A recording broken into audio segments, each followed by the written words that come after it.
எப்படி பார்க்குறீங்க நடைபெற்று வரக்கூடிய நிகழ்வுகள்? ஒரு அரசியல் மோதலாகவும் இது உருவெடுத்திருக்கு. என்ன பின்னணியாக இருக்கும் நீங்கள் பார்க்குறீங்க?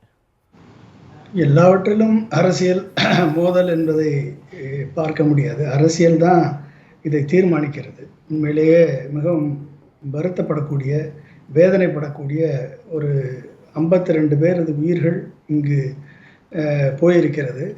இந்த விஷச்சாராயத்தின் விளைவாக போயிருக்கிறது என்பது வருத்தப்படக்கூடிய நிகழ்ச்சி. இது தவிர்க்கப்பட்டிருக்க வேண்டும். கடந்த முறை 2023 கிட்டத்தட்ட 25 பேர் மரணம் இதே கள்ளச்சாராயத்தினுடைய விளைவாக மரக்காணத்தில், விழுப்புரம் டிஸ்ட்ரிக்ட், செங்கல்பட்டு டிஸ்ட்ரிக்டில் இறந்திருக்கிறார்கள் 2023.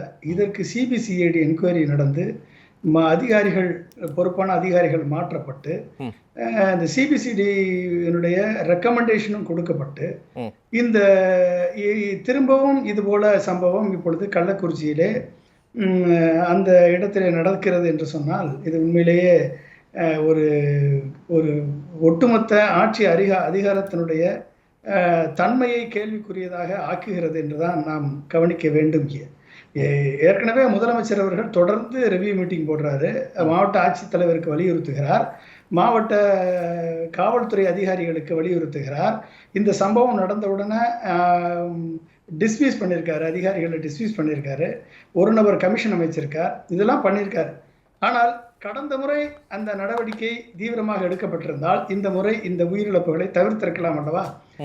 முதலமைச்சரது அதிகாரத்தை இந்த காவல்துறை மதிக்கவில்லையா, இல்ல அந்த மாவட்ட ஆட்சியை நிர்வாகம் மதிக்கவில்லையா, இல்ல கீழே இருக்கக்கூடிய இன்ஸ்பெக்டர்ஸ் மதிக்கவில்லையா? 23 முறை இந்த நபர், இப்பொழுது குற்றம் சாட்டப்பட்டிருக்கக்கூடிய நபர் 23 முறை கைதாகி இருக்கிறார்.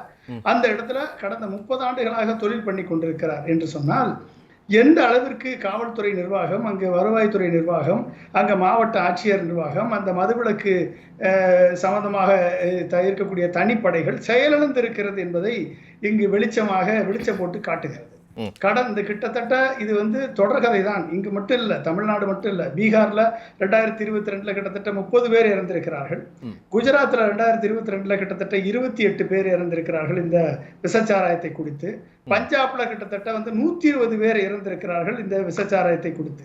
எனவே இந்த விஷச்சாராயத்தை கொடுக்க வேண்டிய, கள்ளச்சாராயத்தை கொடுக்க வேண்டிய அவசியம் மக்களுக்கு ஏன் ஏற்படுகிறது? அட்வொகேட் தமிழ்மணி அவர்கள் ரொம்ப வேதனையுடன் அவர் கருத்தை தெரிவித்தார். எந்த அளவிற்கு இந்த மக்களது வாழ்க்கை தரம் எந்த அளவிற்கு இன்றைக்கு யாருமே கண்டுகொள்ளாத நிலையில் இருக்கிறது. அவர்கள் அதை வைத்துத்தான் பிழைக்க வேண்டிய சூழலில் தள்ளப்படுகிறார்கள். அவர்கள் கடும் உடல் உழைப்பை நம்பி இருக்கிறார்கள்.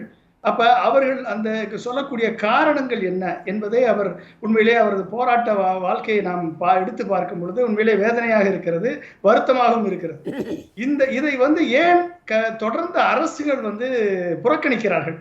இப்படிப்பட்ட வாழ்க்கை தரம், மக்களது வாழ்க்கை தரம், ஒரு டாஸ்மாக்ல இருக்கக்கூடிய ஒரு குவார்ட்டர் 200 ரூபாய் இருக்குமா, எனக்கு தெரியல எவ்வளவுன்னு, 200 ரூபாய் 250 ரூபாய் கொடுத்து வாங்கி குடிக்க முடியாத அளவிற்கு 40 ரூபாய் 50 ரூபாய் பாக்கெட்டை வாங்கி குடிக்க வேண்டிய நிலைக்கு இந்த ஏழை தொழிலாளர்கள் இன்றைக்கு வறுமைக்கு குடிப்பதை நாம் ஏற்கவில்லை, ஆனால் அந்த நிலைமைக்கு தள்ளப்படக்கூடிய அளவிற்கு அவர்களது வாழ்க்கை தரம் இருக்கிறது என்று சொன்னால் எந்த அளவிற்கு அவர்களது வாழ்க்கை தரத்தை உயர்த்துவதற்கு அரசுகள், திமுக அரசா இருக்கட்டும் இல்ல அதிமுக அரசா இருக்கட்டும், எந்த அரசா இருக்கட்டும், இதுல அரசியல் குற்றச்சாட்டு சொல்லி இந்த அரசு சரியாக செய்யவில்லை, அந்த அரசு சரியாக செய்யவில்லை என்பதெல்லாம் இல்லைங்க. இதனுடைய ஒட்டுமொத்த கிராவிட்டி ஆஃப் த சிச்சுவேஷன் பாருங்க. கடந்த 2022-23 பிடிஆர் அவர்கள் பட்ஜெட் பிரசன்டேஷன் சொல்லும் போது சொல்றாரு, இந்த டாக்ஸ், எக்ஸைஸ் டியூட்டி டாக்ஸ் நெட்டுக்குள்ள வராத TASMAC revenue more then 50%, around up to 50% அளவுக்கு இருக்கு அப்படின்னு. கிட்டத்தட்ட 34,000 கோடி டாஸ்மாக் வருமானம் வருது அப்படின்னா 67,000 கோடி ரெவென்யூ வருது. அதுல 33,000 கோடி 34,000 கோடிக்கு தான் எக்ஸைஸ் டியூட்டி கட்டுறாங்க. அப்ப மிச்சம் இருக்கக்கூடிய அந்த 33,000 கோடி எங்க போகுது, யாரிடம் போகிறது? இதுக்குடைய நெட்வொர்க் என்ன? இந்த ஒரு தனி மனிதன் விற்கிறார், 23 முறை அரெஸ்ட் பண்ண பிறகு விற்கிறார் அப்படின்னா இவருக்கு சப்ளை பண்றது யாரு? இவருக்கு டிஸ்ட்ரிபியூட் பண்றது யாரு? இவருக்கு மெத்தனால் கொடுக்கறது யாரு? இந்த நெட்வொர்க் எங்க செயல்படுகிறது? இந்த நெட்வொர்க்கை பத்தி தெரியாதா அந்த அரசு நிர்வாகத்திற்கு? அப்ப இவர்கள் மேல டிஸ்மிஸ் பண்ணா போதுமா? அப்ப முதலமைச்சருடைய கண்ட்ரோல் இங்க எங்க இருக்கு? முதலமைச்சருடைய பேச்சை கேட்காத அதிகாரிகள் இன்னைக்கு கூண்டோடு நீக்கப்பட்டிருக்க வேண்டாமா? இல்லை என்றால் இந்த 10 லட்சம் ரூபாய் கொடுக்குறாங்க, இவர்களது வருமானத்திலிருந்து பிடித்தமன் செய்தெல்லாம் கொடுத்திருக்க வேண்டும். அப்பதான் இந்த அதிகாரிகளுக்கு பயம் வரும். இவர்கள் என்ன, அதாவது இப்படிப்பட்ட ஒரு நிலைமைக்கு இந்த ஏழை எளிய மக்கள் வாங்க கூட முடியாம கள்ளச்சாராயத்தை வாங்குறாங்க.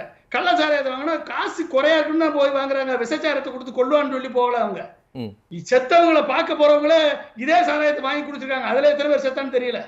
இன்றைக்கு 100 பேர் 105 பேர் அட்மிட் பண்ணப்பட்டிருக்காங்க. 52 பேர் உயிரிழந்திருக்கிறார்கள். எத்தனை பேருக்கு இந்த காயம்? அப்ப எத்தனை பேருக்கு இது திரும்ப இந்த உடல் உள்ளுறுப்புகள் சேதமடைந்திருக்கும். இன்னும் 3 மாசம் கழிச்சு செத்தா அவர்களுக்கு யார் நிவாரணம் கொடுக்கிறது?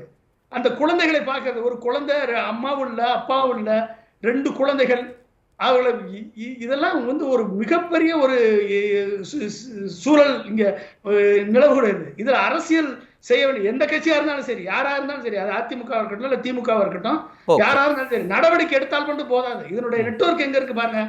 கிட்டத்தட்ட 33,000 கோடி வருடத்துக்கு இதுக்கு அண்டர் கிரவுண்ட் நெட்வொர்க்ல ஊழல் பணமாக செல்கிறது டாஸ்மாக் மூலம். அப்படின்னா இந்த நெட்வொர்க்ல வராத கட்சிக்காரர்கள், இந்த லைசன்ஸ் வைத்திருப்பவர்கள், இந்த நெட்வொர்க்ல சம்பாதிக்காதவர்கள் இந்த கள்ளச்சாராய பிசினஸ்ல இறங்குறாங்க.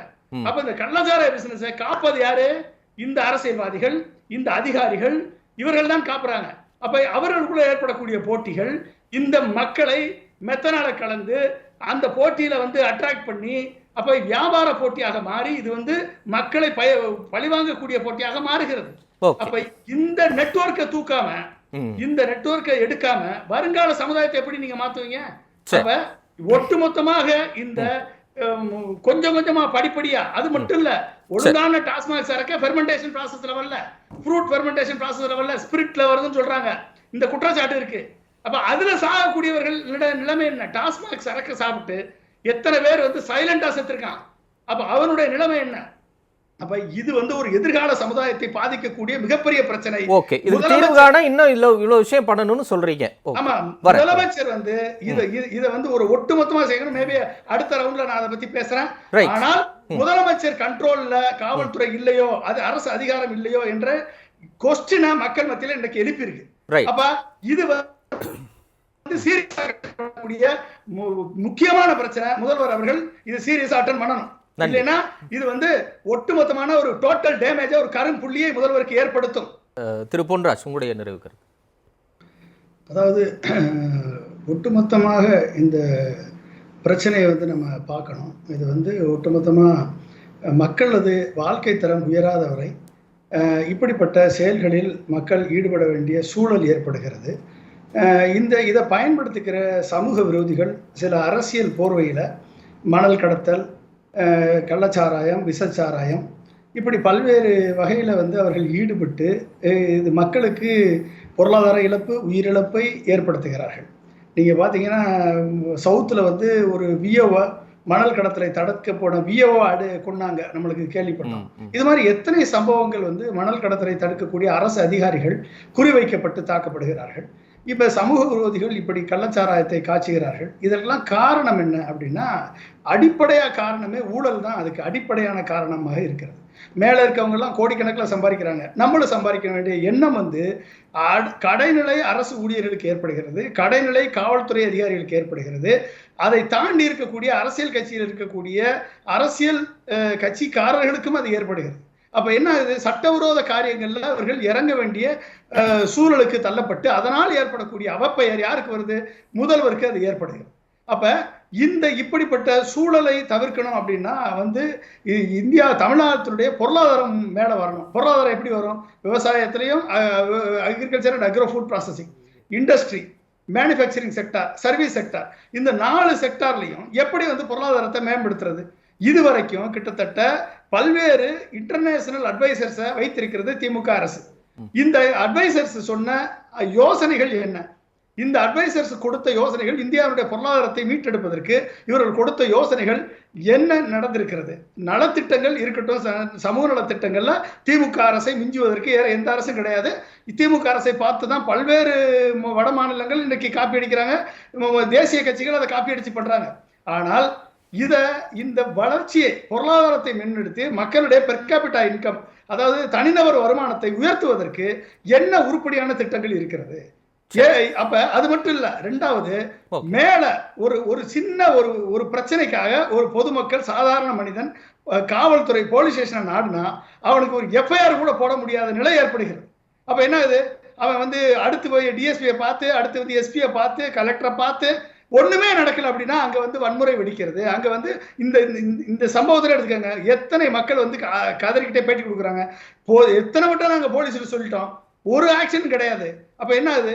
ஒரு தனி மனிதன் ஒரு பிரச்சனையை கொண்டு போய் போலீஸுக்கு போனா அதை உடனடியாக சால்வ் பண்ணக்கூடிய நிலையில தமிழக போலீஸ் இல்ல. இப்ப இதை முதல்வர் உணர வேண்டும். நன்றி.